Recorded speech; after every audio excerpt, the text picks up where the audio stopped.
General Manager George Paton signed 3 new names to the Broncos roster during the first wave of free agency, but will those additions be enough to get this team over the hump in 2021? We'll discuss that and some of the other big moves Paton made over the past week on tonight's edition of Broncos Beat. Hello, everyone. I'm Alexis Perry, joined as always by Cecil Lammey from 104.3 The Fan. Thrilled to have Nick Kosmider from The Athletic back with us today. And, of course, my fellow buff Ryan Koenigsberg here representing DNVR. Gentlemen, the free agency frenzy is starting to subside now, a week removed since the start of the legal tampering window. But man, oh man, a lot has happened since this time last Monday. Let's start with some of the latest news out of the UCL Training Center as two-time Pro Bowl cornerback Kyle Fuller officially signed his one-year agreement with the Broncos this afternoon. Drafted 14th overall by the Bears in 2014, Fuller's most impressive seasons came when Vic Fangio was the defensive coordinator in Chicago, specifically his 2018 season, which featured 21 pass breakups and 7 interceptions. That was Fangio's final season in Chi-Town. So guys, what was your initial reaction when you heard Kyle Fuller had been released by the Chicago Bears and quickly agreed to become a Denver Bronco? My first reaction is, oh, all right. George Paton's got himself a nice little plan here. He knows what he's doing. He's very calculated, and he's kind of playing chess right now. While you thought he might have been playing checkers. When you talk about like dream fits at corner for the Broncos and Vic Fangio in this system, Kyle Fuller is your guy. Right. So to add him to what you've already got back there, to add him to Justin Simmons, to add him along with Bryce Callahan and RONALD Darby, you're starting to build a nice little Russian cover defense here. And this one was, to me, the final little piece that you needed to really start to wonder how good this defense can be. It's interesting when Kyle Fuller was entering the 2017 season, there were a lot of people around the Bears who wasn't sure if he wasn't maybe going to get cut. He had a rough second year. He missed all of his third year with a knee injury, and there was a big question mark about him. His relationship with Vic Fangio was such that those two got together and really figured out how to relaunch his career to a new stratosphere. Obviously, we all know 2018, 2 years after that, he was an all-pro, 7 interceptions, led the league, 21 passes defensed. And so Ryan's right. The fit couldn't be any better. Like coach and player, have a special bond, special relationship. And when you bring a new player into a team during free agency, oftentimes you're going to have that period where they're really trying to figure out the scheme, and that takes some time. That's not the case here. Kyle Fuller knows this scheme, has thrived in it. And so Ryan's right. You couldn't have found a better addition at a serious position of need. Cecil, it's no secret the Denver Broncos have struggled mightily generating turnovers over the past few years. I mentioned his 7 picks in 2018. So could Kyle Fuller be the answer to their turnover woes? Yeah, he's hoping that he is, because it's been 4 picks since Vic Fangio left him. And this is the Fangio factor coming through, which is something that a team like the Denver Broncos need, because you don't have that Peyton Manning type of quarterback to allure and attract all of these free agents. But you do have a head coach that everybody knows can run a great defense, and guys that played for him want to play for him again. So this Fuller signing, absolutely amazing, because you get a guy that can get those turnovers, that much needed turnovers that this team needs, and also a player that can help teach the younger guys. Michael Ojemudia is not a slappy. He's still got time, but now he's got time to learn behind a guy like Fuller, Darby, Callahan. That'll continue, and the Broncos get a true number 1 corner because of Vic Fangio's factor. And you talk about, creating turnovers. Well, that's Russian cover right there, right? It's not all going to be Kyle Fuller. It's not all going to be Justin Simmons, but the combination of Von Miller and Bradley Chubb and Shelby Harris and Draymond Jones creating pressure up front, and then having the guys on the back end to be able to put themselves in position to make those plays when those quarterbacks are in a rush. Yeah, we'll talk about the rush side here coming up in the second block. But you guys, we knew the cornerback position was high on Paton's priority list, so high that it was actually the first move that he made, inking free agent corner RONALD Darby to a 3-year deal with the team. Paton says Darby brings the juice. So what can we expect from the 7-year vet here in Vic Fangio's scheme? I think the biggest thing with RONALD Darby is that you saw him get through all 16 games last season. Obviously, he had only played in 28 of the possible 48 games in the previous 3 seasons. Dealt with the ACL, dealt with some other injuries here and there. And, he said he kind of figured out a way, to take care of his body, do the things that he needed to do to prepare for that 2020 season. And so, that's the big, that was really only the knock on him. The guy has playoff experience. He's been a Super Bowl champion. It's never bad to bring those kind of things into your locker room. And so I think people believe that even though he's only 27 years old, he's kind of still has perhaps his best football ahead of him. So the Broncos were quick to move on that. And I think the speed with which they did do that sort of shows how much they value him. Yeah, Nick brings up speed. I'll bring up the speed on the field, because Darby's a 4.3 guy, and he's always had speed at FSU. I loved him, had a late first-round grade on him. He goes in the second round, and he's a player that we know what his game is. I think he can be solid, maintain that number 2 corner status, and not try to overplay himself as a number 1. That's Fuller now. So Darby is that number 2. He's got the speed. He's got great hips. Oily hips is what scouts say. And he's got the recovery speed so that if he does mess up, he can get right back in the hip pocket of a wide receiver. Guys don't get open. No, he doesn't get picks. I asked him about that last week. He said, I just got to start catching more of those pass breakups. So PBUs, he'll get speed, juice. He's got plenty of that. Well, there's no doubt the Broncos secondary has already significantly improved with the additions of Darby and Fuller. But to top it all off, Paton making Justin Simmons the highest paid safety in the league last week was just icing on the cake. We get 4 more years with the 2-time Walter Payton Man of the Year nominee, and he gets $15.25 million, which almost seems like a bargain given what he brings to this team. Am I right? Yeah, I mean, it's a lot of money, but when you have these guys, he might not be the number 1 safety in the league, but he's top 5. That guy's time is going to come. You're going to have to pay him. He's going to reset the market. That's the way these things work. When you think about all he adds to this team, though, it's not just on the field. It's off the field. It's in the locker room. He's extremely respected by all of his teammates. That's the guy that you want to keep around. So if you have to pay him a little bit more than maybe he's straight up worth as just a safety, he's earned it in so many other ways. Yeah, it comes down to everything that he does. He's the perfect Bronco, and the message that you send. This is perhaps the most important thing with paying Justin Simmons. The message that you send is, if you get it done here, we will pay you here. I can't say that that's always been the case with the Denver Broncos, but that's the case now with George Paton. The numbers were always there. They made it happen. This is absolutely amazing. Amazing find for the Broncos, and amazing to keep him around for the next few years. Well, Justin Simmons and the Broncos secondary wasn't George Paton's only priority last week, as he made some big decisions regarding Denver's front 7. We'll discuss those moves on the other side of the break.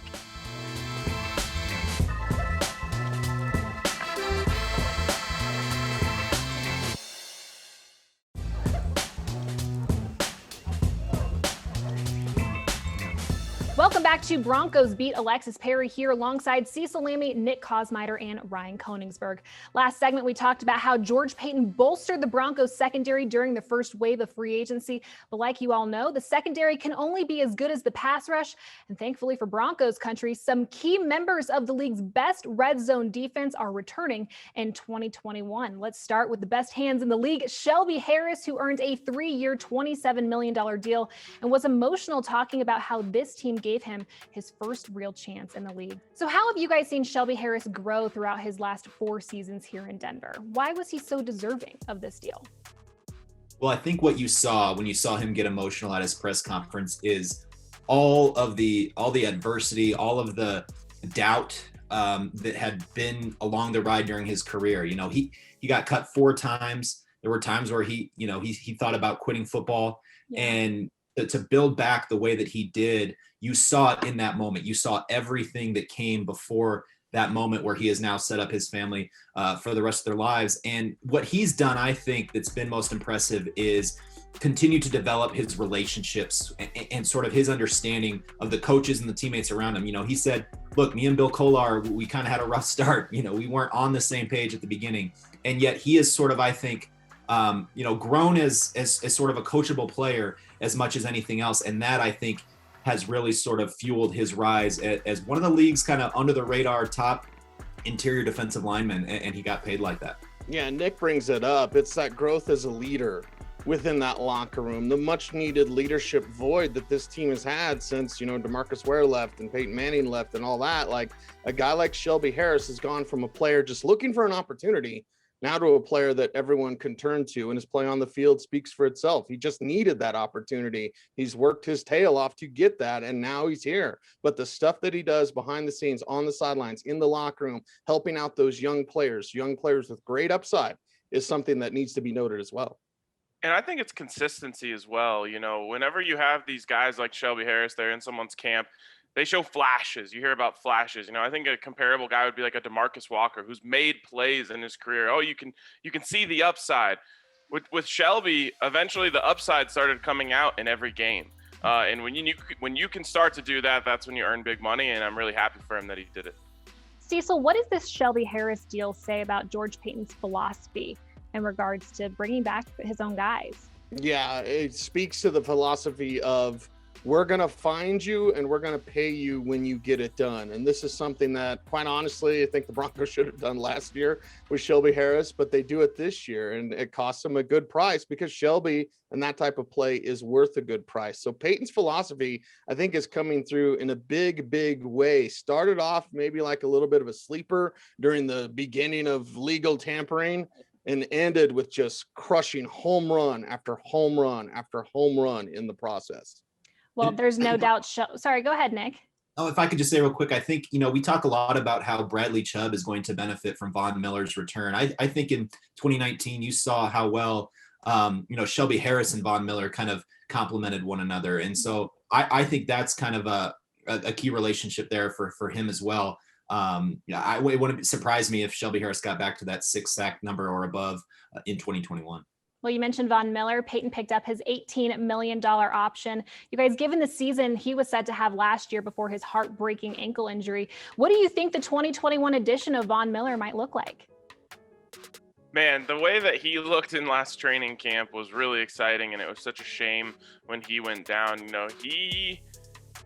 For a guy who was drafted so high in the draft, has always been patted on the back, has always been told how great he is. It can be tough to develop a chip on your shoulder. He certainly had a chip on his shoulder ready to go into last year, and I think that chip only grew while he was sitting out. So this could be really exciting. And then you just mentioned all the guys that he's going to be playing alongside. He's going to have Bradley Chubb, hopefully for the first time really and during an extended time period. Shelby Harris is back. Draymond Jones is a much better player. And then we just talked about that coverage on the back end. It's setting up for Von to really have a reminder season to make everyone remember just how good he is. And everyone needs to also note that the last time he was out there, and everyone talks about the 8 sacks, don't focus on just that.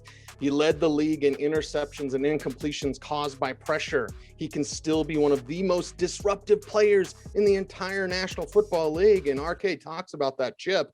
I think that chip is aided by his coach and Coach Fangio knowing how to motivate him. It's been a little bit interesting to hear Coach Fangio talk about Von because he doesn't necessarily heap praise upon him. But I talked to Pat Swilling, who is an all-pro linebacker with the Saints that Fangio coached when all 4 of his linebackers went to the Pro Bowl in the same year, 1992. And now I'm dating myself. But Swilling told me, Fangio is just that guy.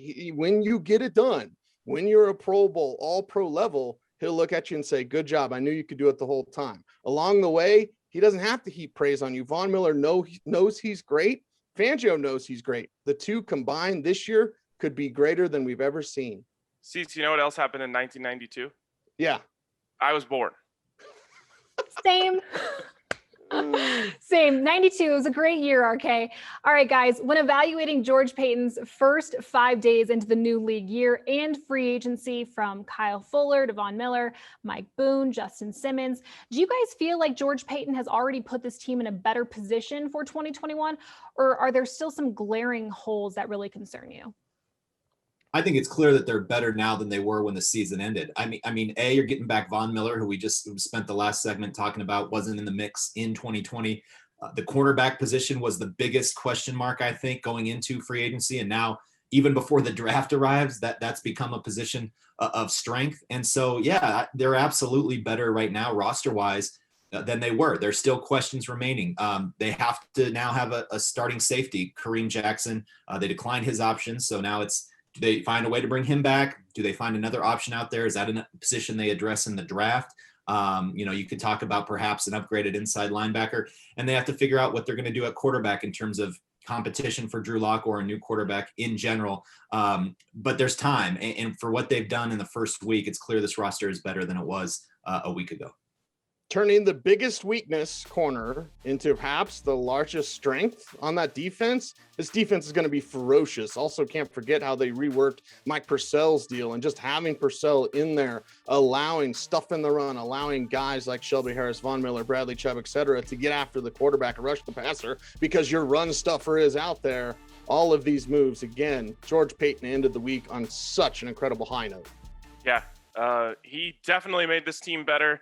Nick mentioned kind of the two remaining holes are that safety position vacated by Kareem Jackson. If they can get Kareem Jackson on a similar situation to what happened with Shelby Harris last year, this could be a 10 out of 10 offseason, a 10 out of 10 little free agency period for George Paton.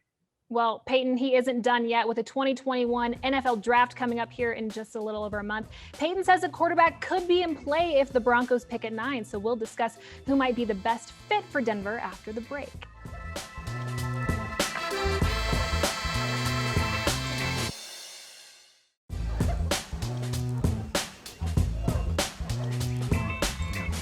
Welcome back to Broncos Beat. Alexis Perry here alongside Cecil Lammey, Ryan Koenigsberg, and Nick Kosmider. Guys, it wouldn't be an episode of Broncos Beat if we didn't talk quarterbacks, and given some of the pro days happening this week, well, I just couldn't resist. Coming up in the next 9 days, Alabama, BYU, Ohio State, and Florida will host their pro days, meaning we'll see Mac Jones, Zach Wilson, Justin Fields, and Kyle Trask out there trying to impress scouts and GMs, such as George Paton. Now, we're not 100% sure which pro days Paton will be attending, but he did say last week that he'll be getting out to look at all players, but definitely quarterbacks. You guys, he has publicly supported Drew Lock numerous times, but he said definitely quarterbacks. Like, how much should Broncos country be reading into that statement? Yeah, I think you look at George Paton, he doesn't say a whole lot. He answers questions quickly. He doesn't give you much when he answers them. So why would he all of a sudden and be telling you all the time, quarterback is on the list at 9, quarterback is an option 9? One, it's the reality of the situation. But two, is it gamesmanship? I think it is. I think it is because if you have a player that falls like a Mac Jones, and Mac Jones should be there at 9, but let's say Justin Fields falls to 9, which is a possibility. Now a team behind the Denver Broncos, I don't know, like New England, they're all of a sudden calling. Why? Because George Paton emphasized how much quarterback was a huge need and a possibility for them at 9. So it's interesting to note, I do think it is real. George Paton isn't lying to us. Is he puffing it up a little bit? Maybe, because he doesn't say a lot until he's talking about quarterback, and then he tells you a lot. So I think that's very noteworthy. Yeah, the way that they have approached free agency, the way that they've done this, the way that they've filled their team up means that no one has a great read on what they're going to do at number 9.